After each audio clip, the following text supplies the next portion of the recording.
Bismillahirrahmanirrahim. Alors, nous allons continuer notre travail, l'autre fois. Alors, je vais lancer le Minion 3. Alors, vous voyez ici que j'ai déjà préparé la maquette. J'utilise un XD26 24 volts essentiel, n'est-ce pas? Alors, il suffit qu'il ait tout simplement une entrée IBIC pour recevoir des entrées analogiques, n'est-ce pas? Bon, les sorties, il y en a 10, donc vous voyez, ça commence de 0,1 au 1 jusqu'à au OK. Alors voilà ici input, output, j'ai mes différents capteurs. Alors voilà par exemple AI, ça veut dire c'est une entrée analogique qui va de 0 à 10 volts, vous voyez c'est marqué. Mais pour éviter des perturbations, je préfère utiliser celle-là, entrée analogique filtrée. Voilà. Donc je l'ai mis, donc si je la mets ici, ça marche pas, évidemment, parce que c'est pas son entrée. Alors l'entrée analogique commence à partir de I, mais voilà, ça marche. Alors, sans trop rentrer dans le détail, je laisse ça ici. Alors, de quoi ai-je besoin ensuite? Eh bien, j'ai besoin des entrées-sorties. Alors, je prends un des out. Par exemple, je le mets ici. Alors là, je vais mettre une lampe. Hein, d'accord. Je vais lui donner le commentaire suivant. D'accord. Batterie déchargée. Alors, bat déchargée. Donc, comme ça. OK. Et comme lampe, regardez, vous pouvez utiliser vos propres images. Il suffit d'appuyer ici, regardez. Ça va, et vous pouvez chercher même jusqu'à ce que vous ayez l'image que vous voulez mettre à votre contact. Alors, pour l'instant, moi, je préfère mettre uniquement, voilà, donc je prends la rouge, comme ça, voilà. Donc, pour signaler que la batterie est déchargée. Ensuite, je prends un autre. Alors, celui-là, je vais l'appeler batterie chargée. Bat, donc chargée. Vous mettez le nom que vous voulez, bien sûr. Et là, je vais prendre, si vous voulez, un signalement vert pour indiquer la charge. Voilà, donc je crois que j'ai tout ce qu'il faut. Alors, de quoi ai-je besoin ensuite?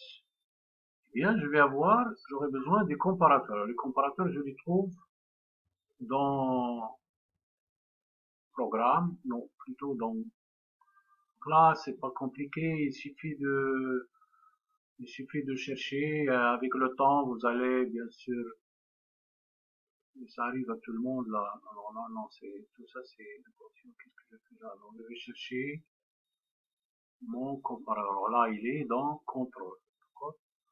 Bon, j'aurai besoin de deux comparateurs. Voilà, le premier va me comparer tout ce qui est 7,2, c'est-à-dire seuil bas. D'accord? Alors je vais déjà lui donner ce nom-là. Donc je le mets ici. D'accord? Alors là, je vais utiliser le signe supérieur parce que je dois comparer si la tension est supérieure à 7,2. D'accord? C'est pour cela que je mets ici le. Et après, ben, je lui donne évidemment un nom. Donc, je vais l'appeler, puisque lui compare le 7,2, je vais l'appeler tout de suite 7,2 volts. Hein, comme ça, je sais de quoi il s'agit. Bon, d'un côté, ça c'est d'un côté. Ça, si vous voulez, ce 7,2, attention, ce n'est qu'un titre. Mais dans la réalité, le chiffre, il faut le mettre à l'intérieur. Le chiffre, il faut le mettre à l'intérieur. Ah, le 736. Alors, attendez. Donc, pas ici, c'est dans la comparaison. Je le fais après. Là, par contre, je vais faire une comparaison par rapport à, voilà, est-ce que la tension est inférieure à 8,4? Vous allez me dire, on parle de, oh, écoutez, mais vous pouvez vérifier ce que vous voulez. Et après, si vous connaissez bien le cahier de charge, tout est réglé. Ok? Bon, maintenant, le nom que je vais lui donner, bien là, je vais lui donner le nom 8,4. D'accord? V. Bon. D'accord? Mais quant aux comparaisons, eh bien, ce sera à l'aide alors, voilà, du num. Voilà.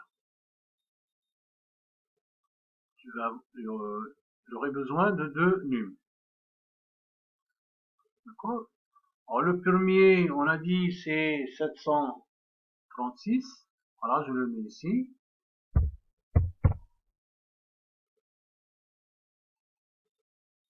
Voilà. Alors que le deuxième, ce sera 859. Voilà. Ça, la première des choses. Alors maintenant, donc,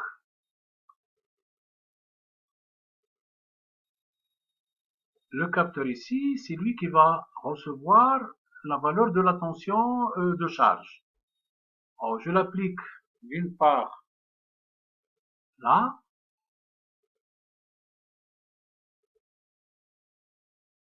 toujours ce problème de souris, voilà. Et, bien sûr, ça sera aussi ici. Ok, alors vous pouvez mettre un peu de ménage dans votre, donner plus de punch. Alors, pourquoi je le mets ici? Voilà. Alors, l'autre entrée, ce sera ici. Et la même chose ici. Voilà. Alors, donc ici, je vais mettre batterie déchargée. Et là, ce sera batterie chargée. Ok? Bien. Alors évidemment, je lance la simulation. Voilà. Et évidemment, la batterie est déchargée pour la bonne raison que, regardez, j'ai ici 0. Vous voyez? Ok? Alors, comment faire varier ça? Eh bien, je viens ici, regardez, afficher, cacher les entrées analogiques. Donc, je clique ici, voilà. Donc, il me donne une seule, parce que si j'avais mis 3 ou 4 ou 5, j'aurais ici 4, 3 ou 4 ou 5. Et là, j'ai seul IB que j'ai utilisé.